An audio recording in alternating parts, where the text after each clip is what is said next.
లెక్క తేల్చడానికి బరాబర్ లెక్కలు మాట్లాడటానికి వచ్చేసారు భరద్వాజ్ గారు, senior journalist, political and cine critic మనతో ఉన్నారు. నమస్తే భరద్వాజ్ గారు. నమస్తే అండి. సో చాలా quite interesting topics after 2 days gap ఉన్నాయి.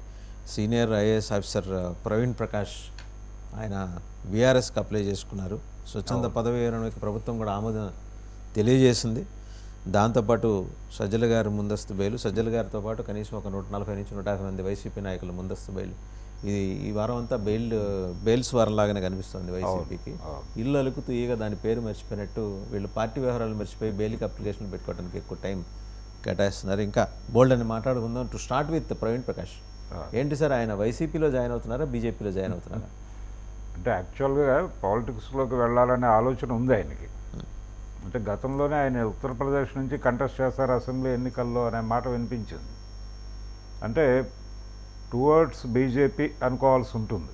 ఉత్తరప్రదేశ్ అనే మాట వచ్చింది కాబట్టి మేబీ బీజేపీ అనుకోవచ్చు. మీరు వైసీపీని కూడా జోడించినట్టున్నారు ఇప్పుడు. అంటే బొత్స సత్యనారాయణ గారికి ఆయనకు బాగా అనుబంధం ఉంది కదా? అవును, బొత్స సత్యనారాయణతో అనుబంధం ఉంది. ఇప్పుడు అదే ప్రధానంగా వినిపిస్తోంది. ఆయన వీఆర్ఎస్కి అప్లై చేశారు. 7 సంవత్సరాల సర్వీస్ ఉంది ఆయనకి ఇంకా. అయితే ముందు ఆయన నిజానికి కూటమి ప్రభుత్వం వస్తే నేను రిటైర్మెంట్ తీసుకోవడం తప్ప ఆప్షన్ లేదు అని ఆయన సన్నిహితుల దగ్గర ఎన్నికల కంటే ముందే మాట్లాడినట్టుగా చాలామంది చెప్తున్నారు. ఆయన కొలీగ్స్ చాలామంది ఆల్రెడీ చెప్పేసి ఉన్నారు, ఈయన కూటమి ప్రభుత్వం వస్తే వెళ్ళిపోతానని ముందే చెప్పాడు అది. అందుకని ఎక్స్పెక్టేషన్ ఉంది ఈయన మీద వెళ్ళిపోతాడు అని. ఈ ప్రాసెస్లోనే ఆయన ఆల్రెడీ వీఆర్ఎస్కి అప్లై చేసుకున్నాడు. మొదటి అప్లికేషన్ రిజెక్ట్ అయింది. ఆయన ఏదో డిజిటల్ సిగ్నేచర్ పెట్టాడు, అలా కాదు అని చెప్పి రిజెక్ట్ చేశారు. ఈయన మళ్ళీ ప్రాపర్గా తను సైన్ చేసి సబ్మిట్ చేశాడు. ఇప్పుడు ఓకే చెప్పేసింది ప్రభుత్వం. సెప్టెంబర్ 30 నుంచి ఆయన రిలీవ్ అయిపోతాడు.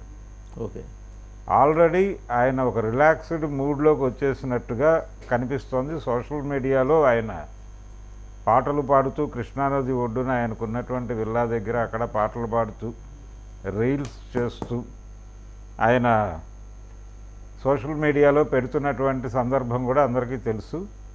పొలిటికల్ లైన్లోకి వెళ్తారా లేకపోతే ఇంకొక మాట కూడా వినిపించింది. అంటే ఈయన తన సన్నిహితులతో చెప్పిన సందర్భంలోనే, అంటే కూటమి ప్రభుత్వం వస్తే నేను వీఆర్ఎస్ తీసుకుంటాను అని చెప్పిన సందర్భంలోనే, కూటమి గెలిచిన తర్వాత నాకు ఏదైనా ప్రైవేట్ జాబ్ చూడరా అని అడిగినట్టుగా కూడా కొంతమంది ఆయన సన్నిహితులు, ఆయన కొలీగ్స్ మాట్లాడేస్తున్నారు. జనరల్గా ఐఏఎస్లు ఐపీఎస్లు రిటైర్ అయిన తర్వాత లేకపోతే వీఆర్ఎస్ తీసుకున్న పోర్ట్లకి, ఎయిర్పోర్ట్లకి సీఈఓలుగా వెళ్తుంటారు, తెలిసిందే కదా సార్ మనకి.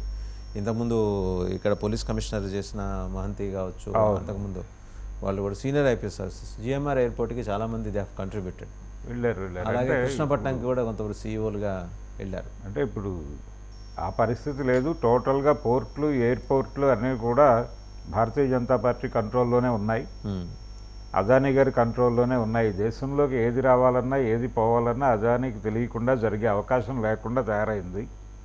కాబట్టి అదానీ దగ్గరకో లేకపోతే అంబానీ దగ్గరకో వెళ్లాల్సి ఉంటుంది. ఈయన లేదు అలా కాదు. ఆ కాంటెక్స్ట్ కూడా వచ్చింది సార్. ఎందుకంటే పరిమళ్ నత్వానీ గారితో ఈయనకి సన్నిహిత సంబంధాలు ఉన్నాయి. రాజ్యసభకు వైసీపీ నుంచి ఎన్నికైన బీజేపీ నాయకుడు ఉన్నాడు కదా.